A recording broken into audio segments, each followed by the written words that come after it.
శ్రీ మహాగణాధిపతయే నమః. హరి ఓం.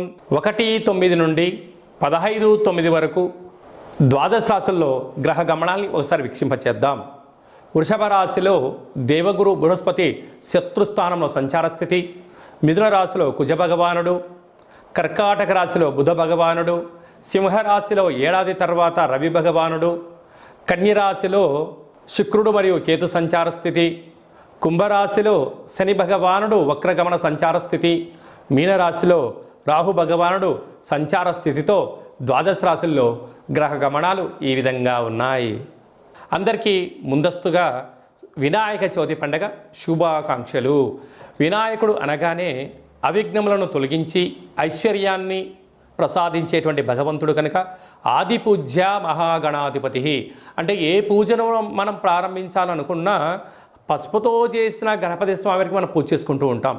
భాద్రపద మాస శుద్ధ చవితి వినాయక జయంతి సందర్భంగా గణపతి స్వామి యొక్క ఆశీస్సులు మనందరిపైన ఉండాలని కోరుకుంటూ, కైలాసనాథుడి యొక్క సుపుత్రుడి యొక్క ఆశీస్సులు మనందరిపైనను చూపిస్తూ, ఎవరికి ఎలాంటి కష్టాలు లేకుండా అందరికీ విద్య, విజ్ఞానము, ఉద్యోగము, వివాహము, సంతానము, రాజయోగము, రాజభాగ్యము, రాజభోగము, ఆనందయోగము, ఎవరికి ఏవేవి కావాలో అన్నీ ప్రసాదించే శక్తి ఆ విఘ్నేశ్వర స్వామి వారికి ఉంది కనుక అందరిపైనను గణపతి స్వామికి ఆశీర్వాదాలను కోరుకుందాం.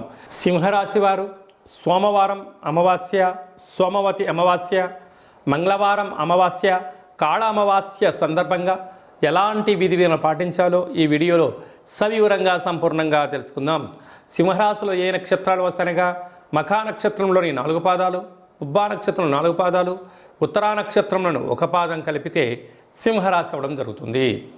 అలాగనే చాలామందికి పుట్టినటువంటి కాల సమయంలో డేటా బర్త్లో లేనటువంటి కారణం వలన పేరు యొక్క మొదటి అక్షరాన్ని అనుసరిస్తూ ఆ రాశిని తెలుసుకునే ప్రయత్నం చేద్దాం.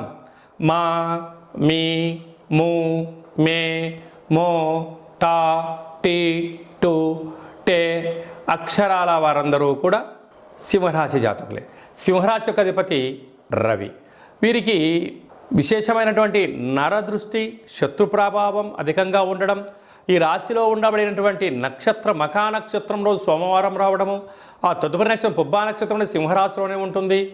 ఆ రోజు మంగళవారం రోజు అమావాస్య రోజు రావడం, అలాగనే రాశాధిపతి రవి స్వక్షేత్రకంగా ఉంటూ ఉండడం, అలాగనే ఏకాదశి స్థానంలో లాభస్థానంలో కుజుడు సంచారం చేయనప్పుడు వీళ్ళు అనేక రకాలమైనటువంటి శత్రుబాధ, ఈతి బాధ, నరదృష్టి, దుష్టగ్రహాల యొక్క పరిస్థితి ఉంటుంది కనుక వీటిని తొలగించుకునే మానవ ప్రయత్నం చేసుకోగలగాలి. కనుక ఈ అమావాస్య రోజున ఒక తెల్లటి గుమ్మడికాయను కానీ, కొబ్బరికాయను కానీ, ఎర్రటి గుమ్మడికాయను కానీ సగభాగానికి కట్ చేసి ఇంట్లో పూజా మందిరంలో కానీ మన యొక్క గృహ ఆవరణలో పసుపుతో, బియ్యం పిండితో అష్టదళ పద్మాన్ని వేసి, ఉప్పును పోసి, తెల్ల ఆవాలను పోసి ఈ గుమ్మడికాయను పెట్టి 8 రకాల ఒత్తులు పెట్టి వెలిగించి కూష్మాండ దీపం దగ్గర కాళభైరవ స్వామి వారి యొక్క అష్టోత్తరాన్ని చెప్పుకొని, అలాగనే మనసులో కోరికను కోరుకొని ఆ దీపానికి యథాశక్తిగా నైవేద్యంగా ఏర్పాటు చేసుకొని, అంటే పులగం కానీ,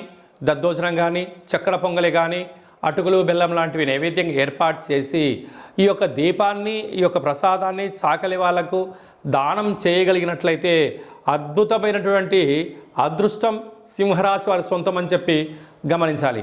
అలాగనే ప్రభుత్వ ఉద్యోగస్తులు, ప్రభుత్వ ఉద్యోగంలో ఉండబడేవారు, సాఫ్ట్వేర్ హార్డ్వేర్ ఉద్యోగస్తులు, ప్రభుత్వ ఉద్యోగంలో నియమితులై ఉద్యోగ ప్రమోషన్ చేయాలనుకుంటున్న వారు, స్వయంవృత్తులు, సేవారంగాలు, వ్యాపారంగ కార్యక్రమాల వారికి కొద్దిపాటి ఇబ్బందికరంగా ఉండినను మనోధైర్యం చేత, ఆత్మస్థైర్యం చేత ముందుకు వెళ్ళగలిగితే అదృష్టం సింహరాశి వారి సొంతం అని చెప్పి గమనించాలి.